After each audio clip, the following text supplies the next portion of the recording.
We are going to feature Lanre with the story of 25 Bough, which is a regulation crowdfunding success story and current project, I should say.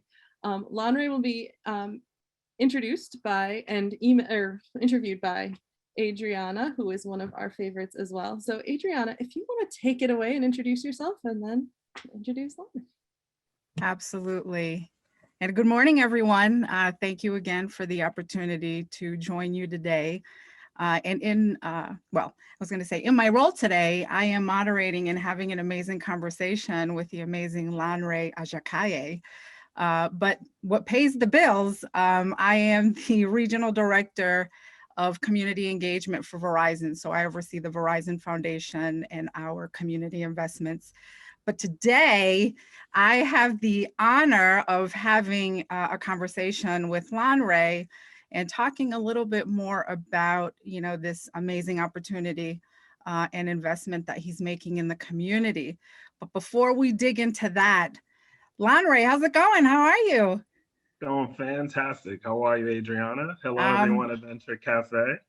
Thank you for having me. And Adriana, thank you for moderating. I was excited just because you're moderating. So I don't know that I'm moderating. I think this is just another opportunity to catch up, right? Awesome. I love it. So for those of you joining us who may not know Lanre, which I don't know how many of you don't, but Lanre, would you mind telling us a little bit more about the myth, the man, and the legend, please? Yeah, too much. My feet are firmly on the ground always. So first and foremost, Lanre Ajakaye, pleasure to meet you. Providence native, born and raised by day. The head of an international organization called NFPA Global. I am the community developer. Hey, Kino, how are you? We were in leadership Rhode Island together. I'm community developer for a project called 25 Bow Street in Olneyville, which is set to bring the community valuable and needed services in that space. I'm the director of Team Providence Travel, so the city youth basketball team. With my wife, I'm a helper, is what I call myself, on Rise Women's Leadership Conference, mostly on brand architecture, marketing, social. I like to play in the background, as Adriana knows. I don't think I've ever attended any of the advisory board meetings. That's purposeful. And back in the day, I'm also the founder of something called the New England Family Fun Festival, which I did at the convention center. And that had about 6,000 people that attended on April School Vacation Week. That's yes, me. And I've had the honor and opportunity to be a part of some of those different, initiatives and engagements throughout the year. So fun fact, Lanre and I go way back. You might not remember this, but I spent maybe just one semester, I call it. I was there for 2 hot seconds at URI. So I don't want to age us, but we go way, way back. But more recently, I've seen you, yes, a man wearing many hats, but being very intentional about the work that you're doing in the community. And so can you tell us a little bit about how your life's path brought you to 25 Bough? Sure, it's a great question. Thank you for that. So I think it started for me at a place that I just happened to go by yesterday, 109 Superior Street, Cranston, Providence, Rhode Island, across the street from Lisa Pina. That's how I met Lisa Pina, who you know. My father bought a fire damaged building. I remember when we pulled up to it, Adriana, I looked at him and I said, Dad, what are you gonna do with this? Like it's all fire damaged. And he said, I'm gonna renovate it. So I saw over the next 4 to 6 months him renovate that and provide housing across 3 families, 2 families, and just take something blighted in a neighborhood and just transform it to something at the time I couldn't have perceived it would have been. That was at 11. So the spark for me, I think for the transformational possibilities began there. My parents were immigrants from Lagos, Nigeria, came here in the 70s to go to school, worked in factories to do so. So they've always had an entrepreneurial spirit. My father started dollar stores in the 90s. As a Providence native, that dovetails into 25 Bough. And that a lot of what you see that's aggregating at 25 Bough in the form of services, needs, comes from my family structure and comes from a lot of the things that my mom and my father introduced me to. That's amazing.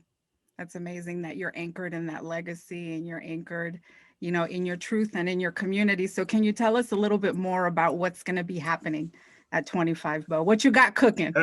Yeah, there's a bunch cooking. So I'm taking a blighted property, approximately 15,800 square feet.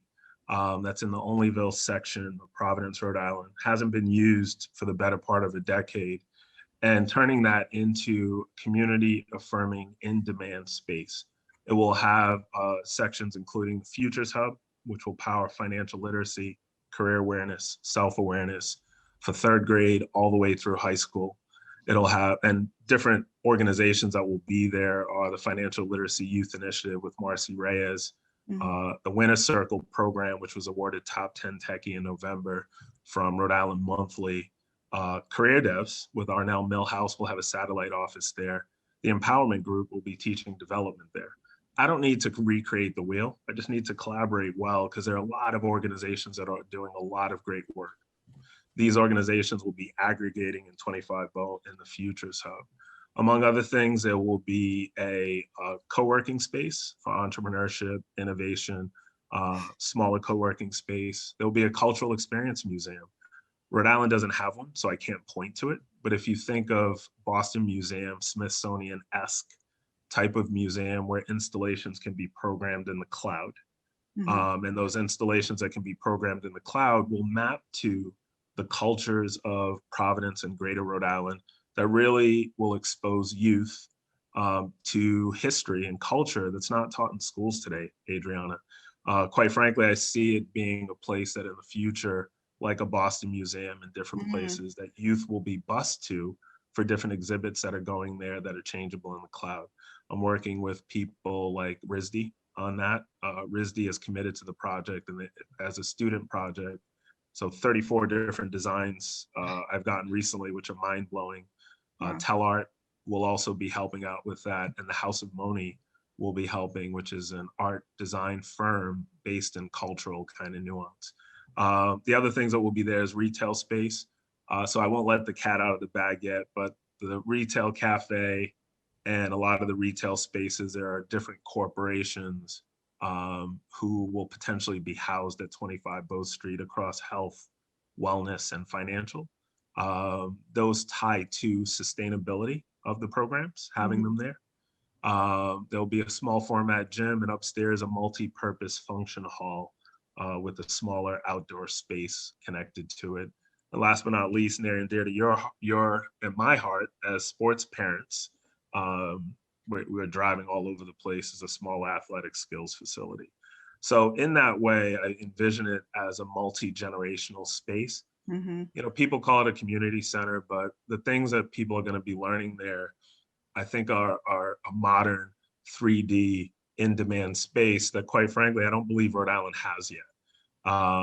You know, youth, it will be in close proximity to youth that desperately need it for many different reasons. And I'm just really excited by bringing it to Providence and bringing it as a model to Rhode Island, with the underlying bedrock being Regulation CF is how I started the financing for it, which is pretty cool.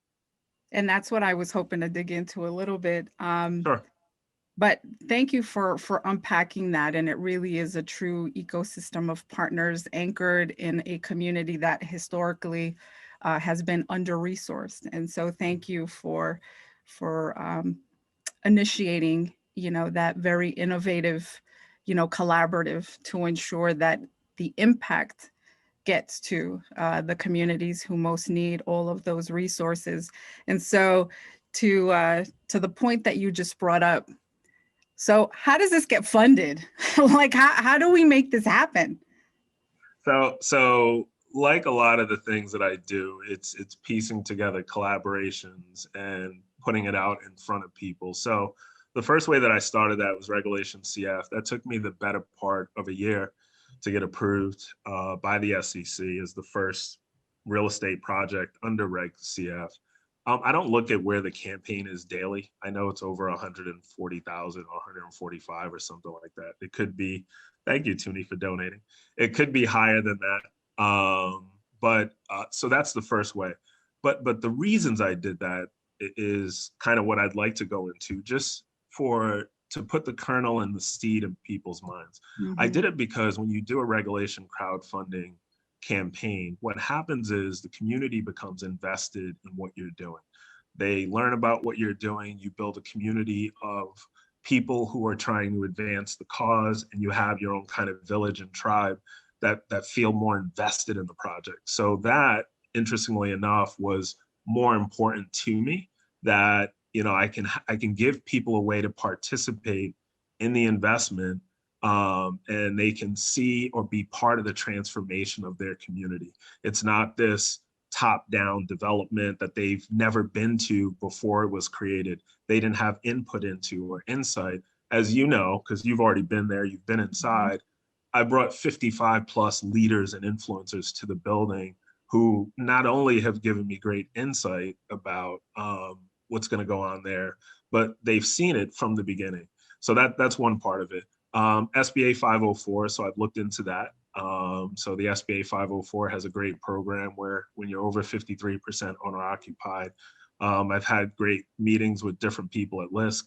So there's a lot of resources out there. So I'm piecing that together now, along with, American Rescue Plan and different grants, that a lot of the work that's at 25 Bow Street, because it's across workforce development, career readiness, attacking and addressing that 80% of time when kids are not in school, weekends, after school, summer, will be part of that. I expect corporations to be part of that, because my belief is that, the words are great, equity, inclusion, and we want to change things. But what I'm waiting to see is when I put it out in front of you and give you the ability to partake, what actually happens. So I've done that with a couple corporations. Those conversations haven't landed yet, but I'm feeling really good about where they're going. And some I've met with like 2-3 times, and they're very notable. Some are only in different parts of Providence now, who it'd be their first foray into Olneyville. So I'm pretty excited by some of the institutions and the corporations I'm talking to, that having a permanent space there would make them more accessible to the community, and also will help in the capital stack. So I don't know if that answers your question, but It it's all. certainly does. Oh, It certainly does. And thank you for all of that. I mean, the one thing I will underscore about you is you're extremely resourceful, right? So when you talk about identifying your social capital and bringing folks together to make things happen, you are certainly an activator. So kudos to you. So how can folks joining us today get involved, and how can we support your efforts? Let's close on that note. Like, what can we do? And I just want to give a shout out. Yes, Toonie, and then Kino. So Kino also dropped something. Yes, Kino's a supporter. That's my Leadership Rhode Island brother. He's also a supporter of 25 Bow. So how can you be so involved? So the first thing I got to do is, as usual, always thank the incredible Toonie, because Toonie, she's reached out to me almost from day one and said, "Hey, Lonray, how can we help?" We go back and forth, so it's awesome. Amy, thank you for coordinating. The way you can help is, if you're so moved, you can be part of the campaign. It's wefunded.com/25 Bow Street. So that's one way, but it doesn't just have to be monetary. If you have a program or an organization and you're like, "Hey, I would love to help support the community in a sustainable way and be there and really, really help the community," then reach out to me. Toonie, Adriana, Amy will tell you I respond pretty quickly. I'm very accessible. And I'd love to talk about ideas to transform our community. Rhode Island, at the end of the day, I'm a Rhode Islander, born, bred. Adriana mentioned, I went to University of Rhode Island for my undergrad. So that song, Rhode Island born, Rhode Island bred, and when we die, is in my head forever. But if your organization views that you can help with the transformation of our youth of our citizenry, of our community. When I say community, I mean Rhode Island. Coming out of Providence, reach out to me. You know, it can be monetary, it can be that way, it can be services, it can be a lot of different things. But at the end of the day, what I'm operating off of these days is a social impact KPI. My goal is to see how many lives I can transform with the gifts that I have, because it's not about anything else to me anymore. I've been fortunate and blessed in my career. I've been fortunate and blessed in my upbringing. Now it's about how many lives can I transform in places that really, really desperately, direly need it. You know, our schools in the city are being taken over. There's a shooting with 9 people. There's a lot going on that if we don't tend to it and we take a blind eye to it and we say, oh, I live in this part of the state, that won't affect me. Yeah, it'll affect all of us at some point. So that's kind of how I see it. So those are the various ways I believe people can help. And I'm okay with any of them. Please reach out to me. lonray@25bough.com is the email. And yeah, thanks. No, well, thank you. And we can go on and on and on. We can turn this into an after party if we wanted to. For sure. But thank you so much for Thank sharing you. time and space with us and allowing the folks who have joined us today to learn a little bit more about your amazing initiative and project. And yes, please step in and support if you can, or help Lonray amplify, you know, push it out on your social media, share with your respective network. And in closing, I too would like to thank Tuni, our economic gardener, Amy, and the rest of the crew. Thank you for what you continue to do for our entrepreneurial community and shining a spotlight on all of these amazing individuals that continue to do what they do day in and day out. So thank you very much.